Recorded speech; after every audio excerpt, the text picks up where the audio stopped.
আসসালামু আলাইকুম। কেমন আছেন আপনারা? আবার চলে আসলাম তাণ্ডব নিয়ে কথা বলবো। তাণ্ডব ভালোই পাবলিসিটি পাচ্ছে।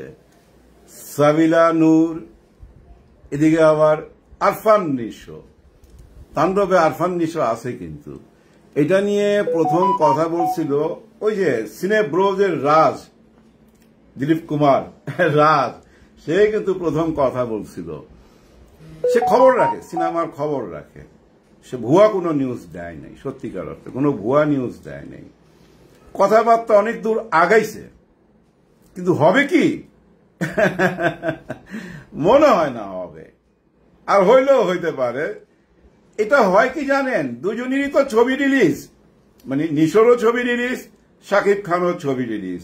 এখন যদি এরকম একটা আলোচনা মার্কেটে আনা যায় যে নেক্সট ছবিতে তাণ্ডবে, আর রায়হান রাফি তো একজন সুপারহিট ডাইরেক্টর, তার ছবিতে শাকিব এবং নিশো মুখামুখি হতে যাচ্ছে, এই আলোচনাটা আনলে দাগিটাও আলোচনায় থাকে, ঈদের বাজারটাও জমে। ওরকম একটা আলোচনা থেকে এই পর্যন্ত আইসা ঠেকছে। এখন শাকিবিয়ানরা দেখলাম বলতেছে নো, এটা মাইনা নিমু না, মানে শাকিব খানের সাথে নিশোকে দেখতে চায় না, কিন্তু নিশো কি করতে চায় ছবিটা। এদিকে আবার আরেকটা ভেজাল লাগছে, ওইটা আগে বলি, বুঝছেন, লেডিস ফার্স্ট।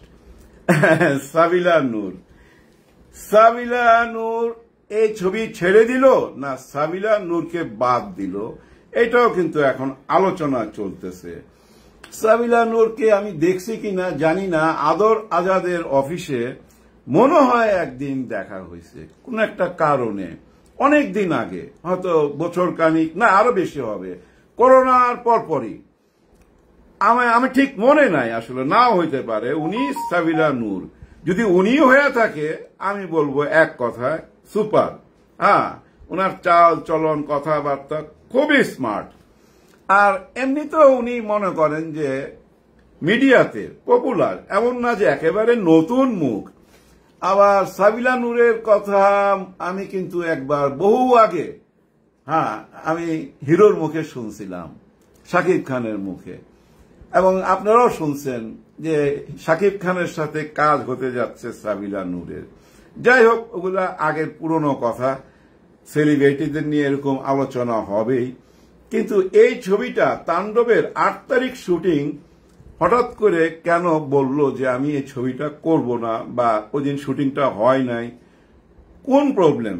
এমন তো না একটা ছবি বানাইতে, এমন কিছু না যে ছবিটা আমি বানাইবার চিন্তা করলাম আর 2 দিন পরে শুটিং এ চলে গেলাম। এগুলো 6 মাস আগে টেবিল ওয়ার্ক হয়, বুঝছেন, গল্প শোনায়, সবকিছু নিয়ে আলোচনা হয়। সব আলোচনার পরে হঠাৎ কেন সরে গেল? হ্যাঁ, এই হঠাৎ সরে যাওয়াটা অধিকার আছে, হ্যাঁ অধিকার আছে, আবার বাদ দেওয়ারও অধিকার আছে, হইতেই পারে ভাই। এটা আপনাদের একটা পুরনো গল্প শোনাই। ছবির নাম মিন্টু আমার নাম। রোজিনা ম্যাডামের কথা তো আপনাদের মনেই আছে, সুপার হিট নায়িকা, উনি ছিলেন মিন্টু আমার নাম ছবির নায়িকা। তো উনি মেকআপ নিয়ে বসে আছেন, মেকআপে আসেন 4 ঘন্টা আগে বসে আছে। নায়ক আসলেন, আমাদের নায়ক ছিলেন সোহেল রানা, উনি আসলেন, তারপর কি আমি জানি না। কিছুক্ষণ পর দেখা গেল শুটিংটা প্যাক আপ হয়ে গেল এবং নায়িকা রোজিনা বাদ পড়া গেল। ছবির নাম মিন্টু আমার নাম, সেট রেডি, সব রেডি। ওই ছবিতে 2-1 দিন পর শুটিং এ আসলো ববিতা ম্যাডাম, হ্যাঁ শুটিং এ আসলো। এখন মাঝখানের ঘটনাটা কি ঘটছিল আমি জানি না, যেহেতু ওই ইউনিটের লোক না। এরকম ঘটনা ঘটতে পারে এখানে, না ঠিক এরকম কিছু একটা ঘটনা ঘটছে, বুঝছেন, যে কোনো কারণে হোক। আমি মনে করি ছবির জন্য মঙ্গল হয়েছে। কারণ কি জানেন, ছবিটা শুটিং আরম্ভ হওয়ার পর, টাকা পয়সা খরচ হওয়ার পর যদি এরকম ঘটনা ঘটতো, তখন তো মেন্টাল একটা ডিস্টার্ব, টাকারও অপচয়। শুটিংই আসে নাই, শুটিং হয় নাই, কিন্তু অনেকে বলতেছে একদিন শুটিং করছে তারপরে চলে গেছে। না, একদিন শুটিং করলে তার দায়িত্ব সে পালন করত।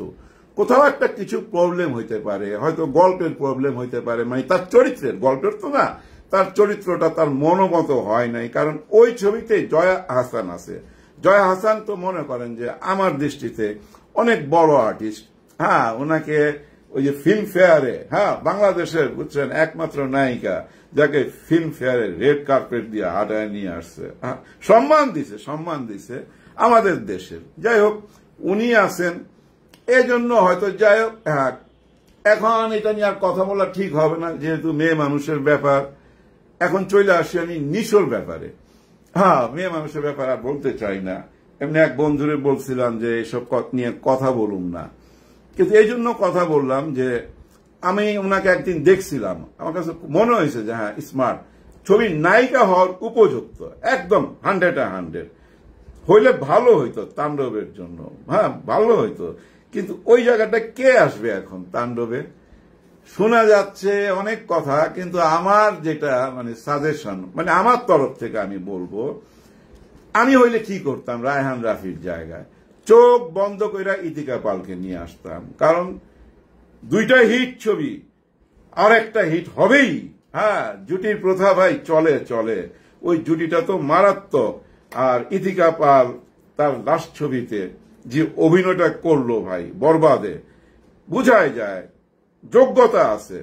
তাকে যদি নিয়ে আসে ভালোই হবে, কিন্তু তাকে তো বললেই হবে না, কারণ ওইখানে জয়া আহসান আছেন, ওই চরিত্রটাই তো বড় হবে।